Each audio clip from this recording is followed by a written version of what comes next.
recording, so you'll get to see and hear this eventually. I want to thank you for tuning in at late notice. Special notice to my VIP supporter, Annie Massey, on Patreon, patreon.com/WhiteLineFever. And here is a man who is enormously famous in Australia. It's Rodolphe Pires. Hello, Rodolphe. How are you? Hello. I'm good, mate. I'm good. How are you? How are you? Hello. Okay, can so you hear me? Yes, can you hear me? Sorry, I'm quite far away. You've been very prominent in the NRL this week. Have you been getting a lot of feedback? Your call of the Raiders last weekend has been shared and liked and talked about. What sort of feedback have you got, Rodolphe? Well, yeah, I've been told Monday morning, French time, that NRL 360 just took a piece of the commentary of last week's game, and well, I was I was surprised, but we've been doing this with Louis Bonnery for more than 20 years. What were they expecting to do it? Why did they wait for so long? No, more seriously, it's nice because it's, you know, better than anybody, the situation of the French rugby league, and you know that the game is not as popular as it should be, and you know how much it's important to expand our game, and we're trying to do our part here, and I'm trying to do mine for a long time, and it was nice, and it's touching, you know, that thinking that someone far away from you can look at what you're doing on a daily basis, far away from Australia. And we don't live in the rugby league paradise, we know that. So we're trying to make our own rugby league paradise in France, which is not, but it's nice. I'd like to thank them once again. Tell us the story there, Rodolphe, about your own background and how you came to be involved in rugby league, and you know, the whole thing. Like, I mean, people just, all they do is they see a clip and they hear people screaming in French, and that's all they know. So what's the backstory to all this? How did you become involved in the game? Louis Bonnery has been involved in rugby league for longer than anybody I can recall, who I still see regularly. You call the games in a room. Which matches do you call? Who watches? Where, you know, does you live in Paris? Rugby league's in the south. Just paint a picture for the viewers and listeners. See, look, Steve, this is where I work. You know, it's far away from the Australian shores. You see, this is where I work. This is how we get to our rugby league paradise, and it's you know, it's not. We have this. You see, Louis is staying here, and I'm standing here, and for the last 20 years, I would say, we've been working on those games. We call the games off to you, and we've been doing that for more than 20 years, almost 25 years, Louis and I. I was born in the south of France, in a city called Albi. It's a rugby league city because it's a club that was founded in 1934, exactly when the exact year rugby league was brought in France. And I grew up watching games like all the kids of my age, and I started playing. I was not top rugby league player, I have to confess, but I played my part. And then I, for work, of course, I had to move to Paris quite soon in my life. So and I started working here. But just like you said, Paris is not a rugby league city. We used to have one. You remember, Paris Saint-Germain. But unfortunately, the game is not that big in France, and it's not that big in Paris, obviously. So it's well, it is what it is. We've been working, Louis and I, together. We are the longest pair serving in terms of rugby league commentary in rugby in France. Rugby league commentary elsewhere, I don't know, but we've been working together for quite a long time. And Louis and I started working on the Challenge Cup, the English Challenge Cup. And then the TV station we were working with bought the right of the Super League again after Canal Plus, when Canal Plus left it. And that's how Louis and I started to work on rugby league on a daily basis, I would say. And then it started on another century now, and that's how we had the chance and the opportunity to travel. Not so much in terms of Australian games, but we had the chance to cover the Super League in Europe, of course, and the World Cups in England, 2000, for instance, and the other in Australia in the last one in 2017, and hopefully next year we'll do the Rugby League World Cup. Not so sure because times are changing in France in terms of TV rights, so we hope we'll be able to cover it again. And what about Catalans? You have had periods where you were the commentator at Catalans games, but not. Are you not doing those games this year? No. No, exactly. We started working on the domestic championship in France. So we were covering the 13 Catalans at that time and all the French domestic teams. And then when Super League started, of course, Louis and I were there for the very first game of the Catalans play against Regan back in 2006. And well, it's been a wonderful journey with the Catalan Dragons, and that led us to Wembley and this final. And it was really painful when we lost the rights of the competition. Now, to give you an example of what rugby league is all about in France, no one bought the rights for Super League, which is a shame. And we have to watch the games on Sky Sports now because the game is not covered like it used to be, Super League. And hopefully beIN Sports will get the rights again soon. I hope so, but I'm not that confident. But fortunately, we still have the rights of the NRL, which is it's the flagship of rugby league on beIN Sports, and also in France, because the last 20 years I've seen a lot of changes, especially with the young blokes that you meet and that tell you, well, I've been listening to you for about 20 years and I grew up listening to rugby league games. I didn't know that game, and thanks to television I know this game, and it's a fantastic game. It's fast. It's everything you know about the game. Some people know it through the television.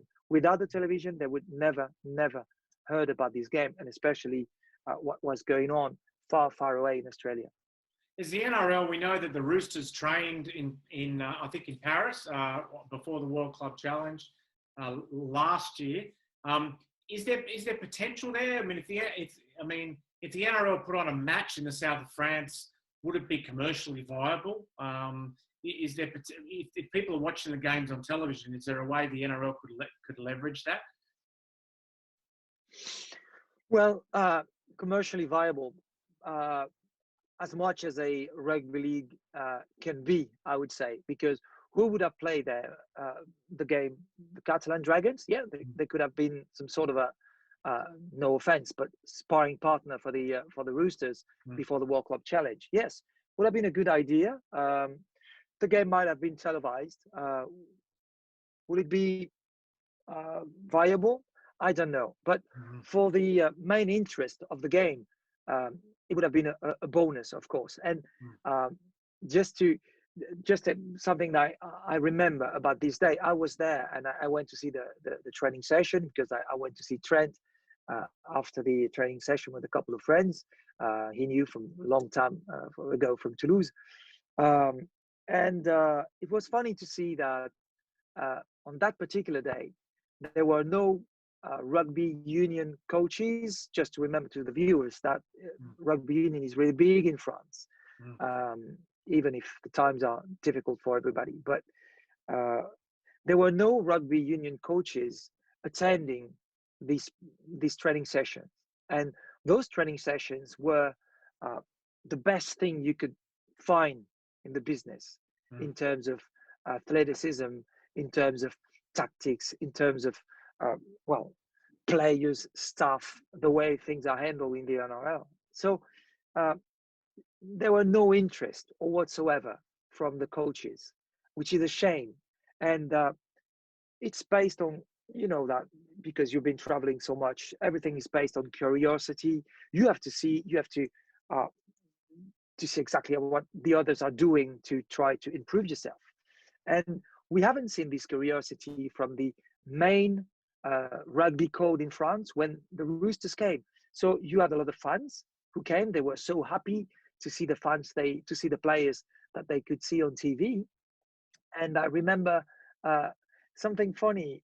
Victor Radley came after the training session, just like the other players, and he shook hands with the at that time we could, and he shook hands with fans and said, "Hello, I'm Victor Radley," and he was surprised because he could see this little old man or this little old lady shaking his hand and saying, "Yeah, I know you because I see you on TV week in, week out. You're a hell of a player, and we know who you are." And I found that fantastic because for me, that's what it should be. And you are just like I am, someone who wants this game to expand, and we need this expansion. And we are lucky to work. I feel lucky and blessed to work on the best rugby league and rugby, whatever the code is, competition with the NRL. And I'm a big fan. It's my job, but I'm still a big fan. And we have this opportunity to show it to people and tell them, okay, you're in France, you live in the south of France, you know a little bit of rugby league, you know what it is, but you live in Brittany, you live in the east of France, close to the German border or the Switzerland border, you live in the north, close to the Belgian border. Okay, this is a game that you should know, and television is good for that. And what we're doing here, we're acting as ambassadors of the game, and we have to do it. We have to show the people that there are two codes, because people don't really know it in France, and you know that. And people don't know that we have two rugby codes, and rugby league is a hell of a sport. It's a fantastic game, and we have to show people. With the NRL, it's so easy, and it is as well with the Super League, of course. But in a rugby league world where we need expansion, we need more teams playing against each other in the Pacific. Here in Europe, we have to use this TV tool to share it to the people, and that's what we're doing in France, because people in France see that on TV. And I've seen something funny in bars here, or small restaurants. At that time in France, we had bars as well and restaurants, and people stop eating or talking and watch the TV, a TV in the corner, and say, "Hey, what's that? Those guys running all the time and bumping into each other, scoring tries, and jerseys are nice, and the stadiums are good. You see the paint on the pitch, it's perfect." And it might be a detail for the viewers in Australia who would listen to what I'm saying, but you catch once rugby league catches your eye, it's finished, and especially the NRL. You have to go soon, so I'll ask you two questions in one. This Sunday in Toulouse, I don't know if that's the right way to say it, but there's a nines tournament on. Despite everything, there's a nines tournament on with, I think, about 8 teams more. So can you say a little bit about that? And women's rugby league seems to be quite big in France, and a lot of enthusiasm for women's rugby league.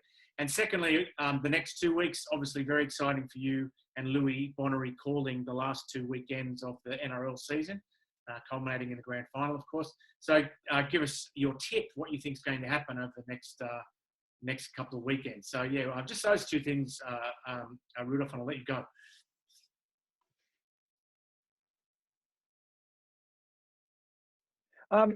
For the coming back to the women, yes, you're right, and the women's game is expanding. And we speak a lot about women's rugby league. My good friend Laurent Garnier, up in Queensland, He works with this. He's coaching a women's side, and we speak a lot about this. And funny thing is, we are showing as well the state of origin of the women, and I've been told that it's an inspiration. How could it be? How could it be? How could it be anything else than than an inspiration for these girls? Because these women, they play rugby league here. As I said, rugby league is not that big, and they play a game that few other girls play, and the women playing can see the best of the best when they watch the state of origin. And on Bein Sports this week, you were talking about the next 2 weeks, very important for Louis and I for the rest of the season. But we also focused on November with the state of origin, because once again we'll cover the state of origin this year, women and men. And coming back to the next 2 weeks, yes,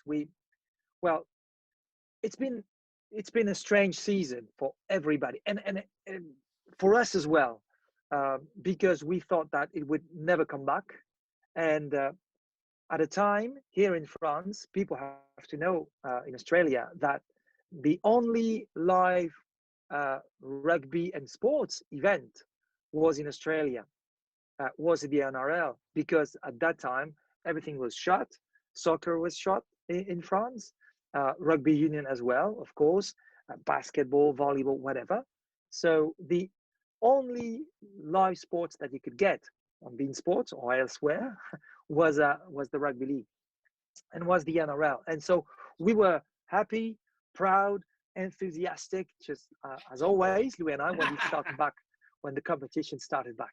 And we had good fun for this season, because it's been, every time you think that the rugby league in Australia has shown you everything, when you say, I've seen it all, I know, but it's not. It's not. You always have something new and good, big and new for the game. Like Six again. Last season, after the final, we said, oh my God, the Canberra Raiders, they lost, and this wrong call. And we started talking about Six again. And look what happens.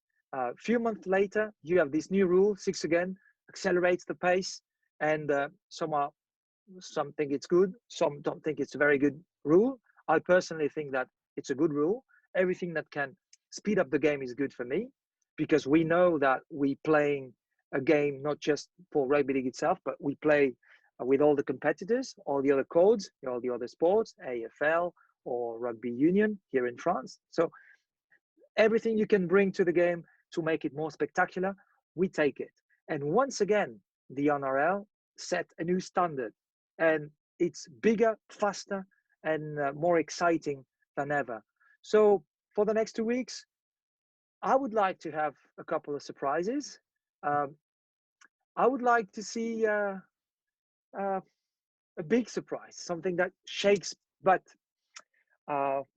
for this week, I'm not sure. I think we'll see the Storm again, and I think that we'll see the Panthers as well in the final. But like I said, I'd like to have a surprise, things that will make a big final, and bring more, once again, frenzy into it, because that's what we live for. You see this? Look, Steve, this cabin here, there's a tremendous amount of energy in this small, very, very small place. when the games come, and sometimes people put their head just here, you see right there, and they say, what's going on? Oh, it's those two guys. It's Louis and Rodolphe, and they commentating a game of rugby league in Australia. And last time we had a final where we became crazy was 2015, and people were gathering around us in this cabin to see because those guys are going to die in this cabin, because we're excited with the Cowboys winning the title in this crazy scenario. And I like movies, but when I go to the movies or watch a movie at home, I'm never been as much surprised or shook up with a scenario from a final of the NRL. The guys, I don't know who writes it, but the guy who writes the scenario for the NRL game is a genius. So hopefully, who plays, I'm sure we're going to have a great final. Maybe not a surprise, but I guess we're going to have it. And one last thing I'd like to say to all the journalists in Australia working on the NRL, on television or whatever, you're lucky guys. Don't forget that.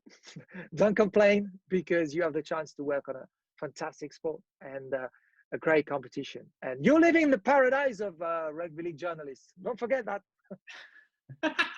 Now, your enthusiasm has perhaps cost you. You've got a meeting across town. You've got to put on your mask and get on the metro. I'll let you go. Congratulations on all the work you do for the game. And let's make sure. Wouldn't it be great in 10 years if I could interview 10 people who are calling NRL games in a language other than English? That would be awesome. Yeah.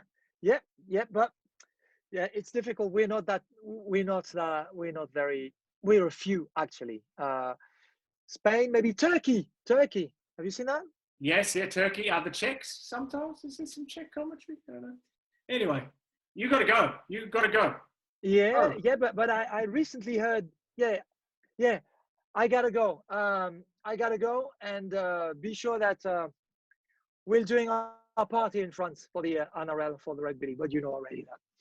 And you're getting the recognition you've deserved. So, bye, Rudolph. Thank you.